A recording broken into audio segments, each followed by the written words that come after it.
Imaginemos a alguien pero tan adicto al drama, y tan absolutamente incapaz de guardar un secreto, que cuando su pareja lo abandona, no se limita a llorar en privado. Claro, eso sería lo normal, ¿eh? Quedarse en casa y pasarlo mal. Exacto. Pues no. Esta persona inventa prácticamente todo un género poético nuevo solo para contarle a todo el país lo terrible que es la familia de su ex. Madre mía, es que el nivel de intensidad es de otro planeta. Totalmente. Y lo hace con tantísimo talento que la gente empieza a cantar esas miserias por las calles de Madrid como si fueran los grandes éxitos del verano. Canciones del verano del siglo XVII, tal cual. Eso es. Hoy, esta inmersión profunda se centra en un hombre que convirtió su desastrosa y escandalosa vida en el imperio literario más grande de su época. Hablamos, por supuesto, de Lope de Vega. Y fíjate que el reto analítico que nos plantea el documento de hoy es monumental.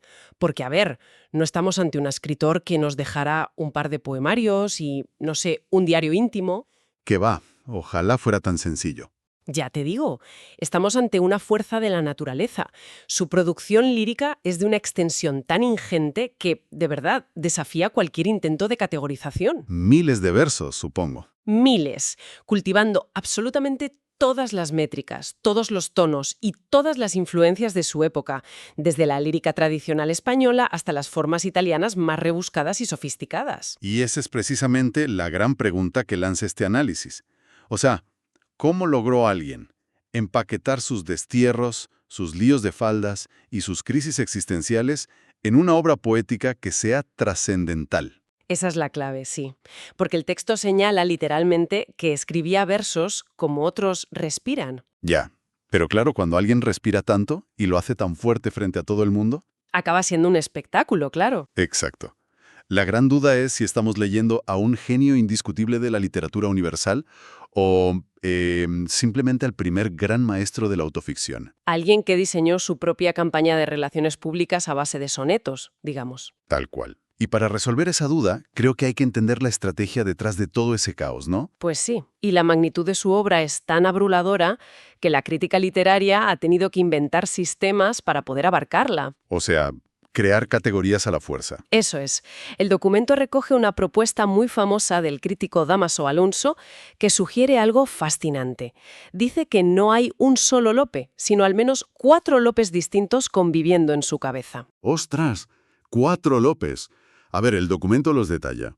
Está el Lope humano, que es el que se deja arrastrar por las pasiones. Ese es el de los dramas amorosos, sí. Luego está el manierista petrarquista, que suena como más refinado. El tercero sería el imitador de Góngora.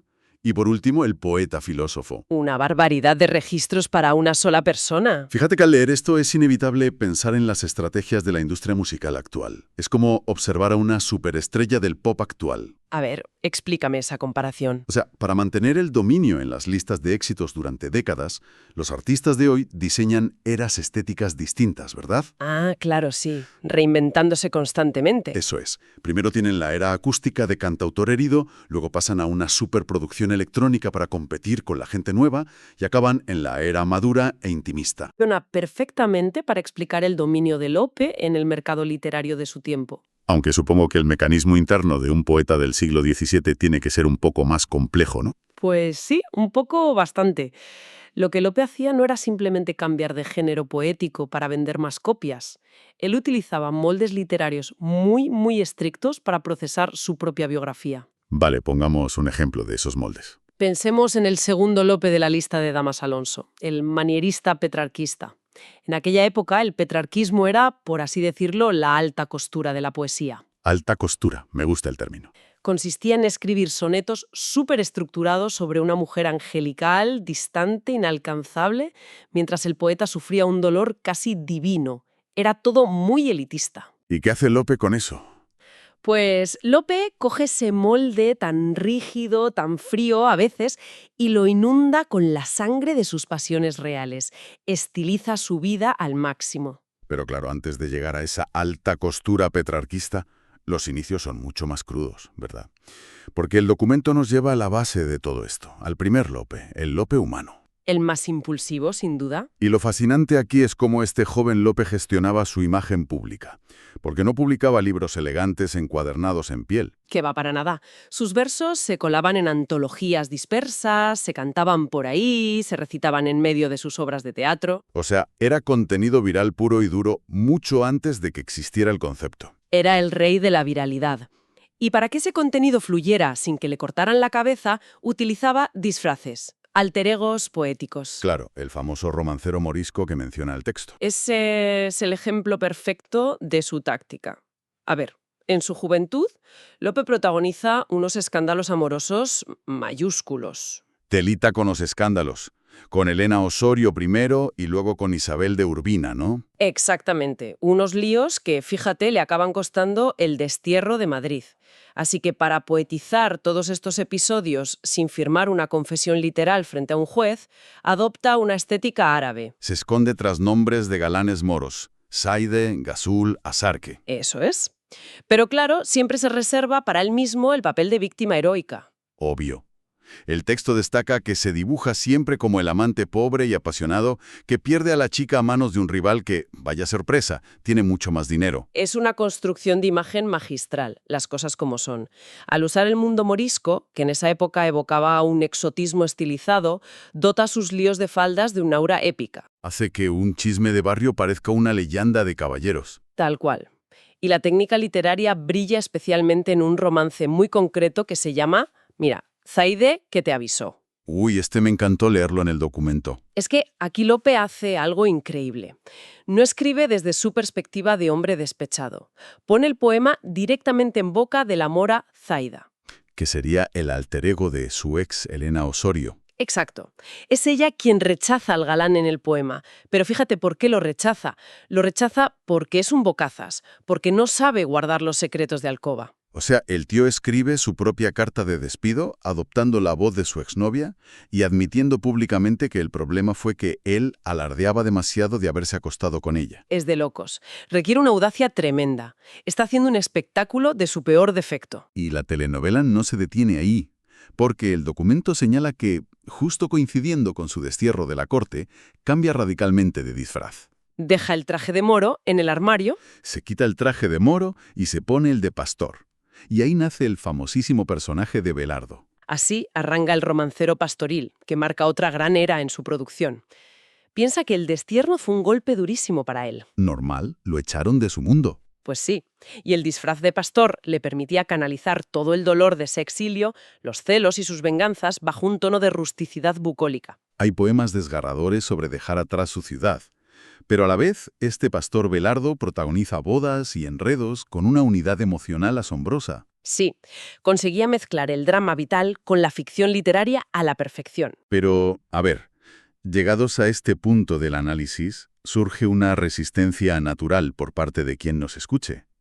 Viendo cómo Lope iba relatando cada traición y cada boda bajo seudónimos que, seamos sinceros, todo el mundo conocía en Madrid. Sí, no engañaba a nadie, desde luego. Entonces, ¿dónde queda la literatura real? ¿No corría el riesgo de ser visto simplemente como un narcisista con mucha facilidad para encontrar rimas? Es una duda muy lógica, pero la frontera entre el diario de un ególatra y una obra de arte reside en la mecánica del lenguaje, en el cómo se dicen las cosas. Vale, el estilo importa más que el chisme. Totalmente. Lope no es un simple cronista, es un auténtico orfebre de la ficción poetizada. Si sus versos hubieran sido puro cotilleo, habrían muerto con la generación que conocía esos chismes. Y en cambio sobrevivieron y se convirtieron en literatura tradicional popular. Porque la técnica es impecable. El ritmo octosílabo de sus romances tiene una musicalidad casi hipnótica. Usa juegos de antítesis y una plasticidad visual enorme. Transforma la anécdota en una pintura emocional que cualquiera puede sentir como propia. Eso es. Y el romance horteano, Era Belardo, ilustra esa mecánica a la perfección. Ah, sí, es el pastor Belardo, el alter ego de Lope, pero ahora convertido en un trabajador humilde de la huerta, súper frustrado. Hundido en la miseria, sí. Los versos que rescata el documento dicen así: el trébol para las niñas pone al lado de la huerta, porque la fruta de amor de las 3 hojas aprenda. Albahacas amarillas a partes verdes y secas. Es que analizar esos versos es entender el genio de este hombre. Totalmente. Porque no está hablando de un dolor etéreo y lejano. Utiliza la simbología hiperterrenal de un huerto, tréboles, albahacas. Las plantas verdes y secas reflejan los vaivenes de su propia esperanza amorosa. Exacto. Y al anclar toda su altivez de gran poeta cortesano en el barro literal de un huerto, demuestra una autoironía fulminante. Sabe reírse de su propia miseria y de lo pomposas que eran las convenciones literarias de su época. Y esa distancia irónica es lo que desactiva el puro narcisismo del que hablábamos antes, claro. Eso es lo que lo salva y lo eleva. Pero claro, construir toda una carrera sobre el arquetipo del joven apasionado y escandaloso tiene fecha de caducidad. Nadie puede ser el joven rebelde a los 40, desde luego. Exacto. El joven tiene que madurar si quiere que la élite literaria de verdad lo tome en serio. Y el análisis nos sitúa en el año 1602, con la publicación de Las Rimas. 200 sonetos. Ahí es donde Lope se planta y dice: se acabó el barro de la huerta, miren lo que sé hacer esculpiendo mármol. Totalmente. Las rimas representan su consagración definitiva en la lírica culta. Ya no hay ni pastores ni moros. Aquí aplica ese molde petrarquista que mencionábamos al principio, lleno de vitalismo y pasión lírica, pero con un rigor formal absoluto. O sea, pura técnica refinada. Muy refinada. El cancionero que le dedica a Camila Lucinda está calculado al milímetro. Arranca con el soneto Versos de amor, conceptos esparcidos, y a partir de ahí desarrolla una narrativa súper madura sobre el dolor y la belleza. Una belleza que calma las tempestades del alma. Y sobre todo destaca esa angustia terrible por el paso del tiempo. El famoso Tempus Fugit, que es un clásico. Sí. Pero esa obsesión por el tiempo que se escapa resulta ser una premonición terrible para él, porque la vida real le iba a pasar por encima esa pose de amante sofisticado. Vaya si le pasó por encima. El documento marca el año 1614 como un punto de quiebre total en su vida. Un colapso. El poeta conquistador y arrogante de repente se ordena sacerdote y publica las rimas sacras. El giro es brutal. Brutal. Hay en esos poemas un miedo asfixiante a la condenación y una búsqueda casi desesperada de perdón divino. El cambio biográfico es evidente, pero lo literario me parece aún más fascinante. Porque, ¿cómo escribe un poeta que se ha especializado toda su vida en la seducción cuando de repente quiere hablar con Dios? Pues mira, no desecha sus herramientas, las recicla. Me encanta eso. Reciclaje poético. Es que toma toda la artillería retórica del amor cortés, todas las metáforas de rendición y deseo apasionado que usaba con sus amantes y las dirige directamente hacia la divinidad. La intensidad emocional es exactamente la misma, solo cambia el destinatario. Y el soneto pastor, que con tus silbos amorosos, es el ejemplo supremo de esto, ¿verdad? Totalmente. Lope recupera la figura del pastor, la mismita que usaba cuando era el joven vengativo Belardo. Pero ahora el pastor ya no es él, ahora el pastor es Cristo. Exacto. Pastor, que con tus silbos amorosos me despertaste del profundo sueño. Es la rendición total de su inmenso ego. Y por si fuera poco, esa crisis espiritual no es el único golpe que recibe, porque el documento resalta que dentro de esta etapa llega la que probablemente sea la cima emocional de toda su poesía. La elegía por la muerte de su hijo Carlos Félix. Que falleció con apenas 7 años. En este poema, la técnica de Lope sufre un despojamiento voluntario. Se queda en carne viva. Ante el dolor más antinatural que existe, que es perder a un hijo, las metáforas rebuscadas o las poses de alta costura no sirven para nada. El texto recoge unos versos de esa elegía que son de una sencillez que, de verdad, corta la respiración. Lope escribe recordando escenas domésticas en el jardín de su casa. Sí, unos recuerdos súper cotidianos. Dice: yo para vos los pajarillos nuevos, diversos en el canto y las colores, encerraba gozoso de alegraros. Es devastador. Imaginemos a la figura literaria más imponente del país, el genio temido por todos los demás escritores, recordando cómo cazaba pajaritos de colores solo para hacer sonreír a un niño de 7 años. Se te pone un nudo en la garganta. Aquí ya no hay autoficción estratégica, no hay marketing. Es un padre roto sosteniendo una pluma. Y es esa melancolía la que se instala ya definitivamente en su obra de madurez. Ese dolor teñirá composiciones posteriores de lo que llaman el romancero filosófico. El que está integrado en su obra magna, La Dorotea. Eso es. Son versos que nacen puramente de la resignación estoica. El poeta asume su soledad tras haber perdido a casi todos sus seres queridos, incluida su compañera de madurez Marta de Nevares. Y ahí escribe aquello de «A mis soledades voy, de mis soledades vengo, porque para estar conmigo me bastan mis pensamientos». Es la declaración de paz de alguien que parece estar ya de vuelta de absolutamente todo. Parece el final perfecto, ¿verdad? Pero el análisis del texto nos depara una última sorpresa, porque Lope, viudo, anciano, golpeado por la vida una y otra vez, Se niega a retirarse en silencio, por supuesto. Lope siendo Lope. Exacto. Al contrario, se mete de lleno en una guerra de egos literarios colosal contra otro gigante, Luis de Góngora. Y aquí llegamos a ese tercer y cuarto Lope de la clasificación que veíamos antes de Dámaso Alonso, el imitador de Góngora y el poeta filósofo. Pongamos un poco de contexto. Góngora estaba revolucionando la poesía con el culteranismo. Un estilo súper oscuro, lleno de referencias mitológicas, hiperdensas, palabras inventadas desde el latín, una sintaxis retorcidísima. Era poesía para las élites, básicamente, y estaba acaparando toda la atención. Así que Lope, que siempre se había enorgullecido de su claridad y de conectar con la gente normal, se sintió muy amenazado. Y su reacción no es quedarse criticando a Góngora desde la barrera. Su reacción es decirle: yo también puedo jugar ese juego, y lo puedo hacer mejor que tú. ¡Ostras! Menudo carácter. Publica obras como La Filomena y La Circe. Es un ejercicio de pura exhibición muscular. Lope demuestra que si él escribe de forma comprensible es por vocación popular, no porque le falte erudición para hacer esos rompecabezas poéticos. Demuestra que él también sabe latín, vaya. Pero el verdadero golpe maestro de su vejez no es intentar superar a Góngora en seriedad, es superarlo en genialidad subversiva. Haciendo saltar por los aires su propio mito.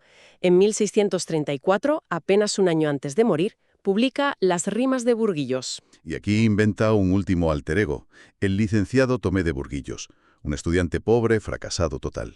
Y a través de este personaje, Lope parodia ferozmente todo el amor petrarquista que él mismo había encumbrado décadas atrás. En lugar de cantarle a una musa divina de piel de alabastro, este licenciado Burguillos le escribe sonetos a Juana, que resulta ser una lavandera que se pasa el día frotando ropa en el río Manzanares. Es que es brillante, dinamita las bases de la poesía amorosa solemne, y el documento señala que no se conformó solo con parodiar el romance, apuntó directamente al género más intocable de la literatura, la poesía épica grecolatina. Madre mía, la poesía épica.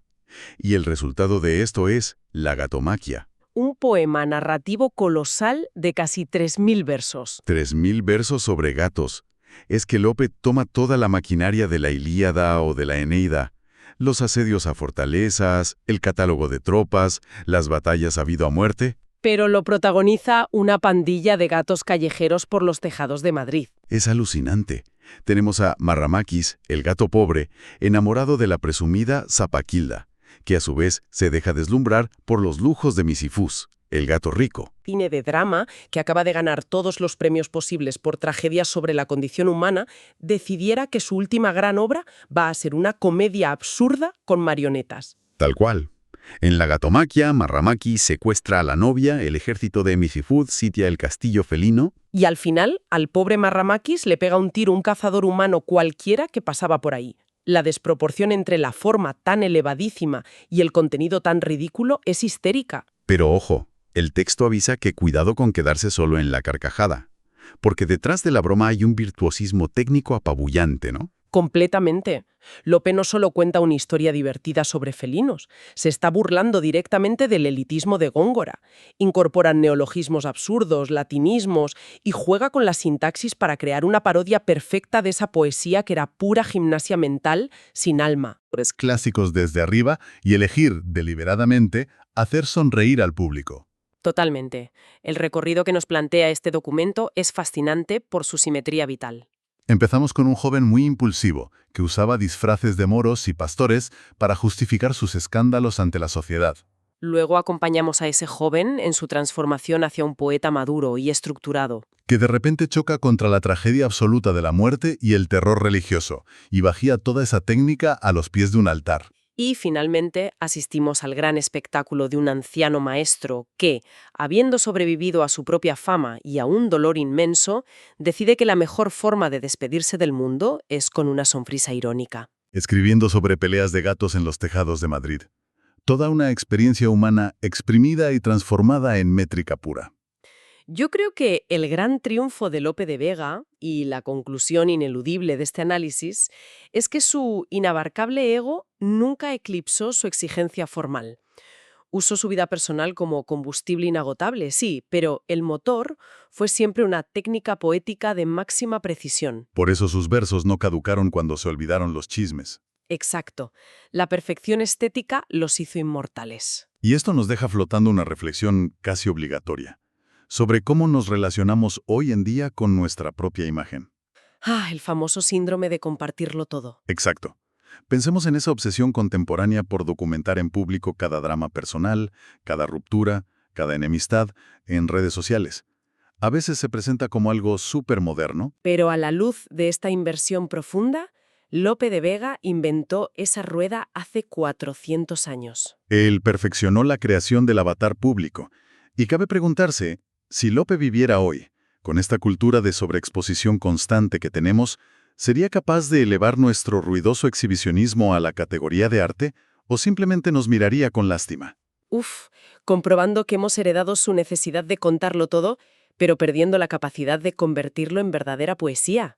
¡Qué gran frase para terminar! Ahí queda esa idea para la próxima vez que veamos un desahogo público disfrazado de profundidad en Internet.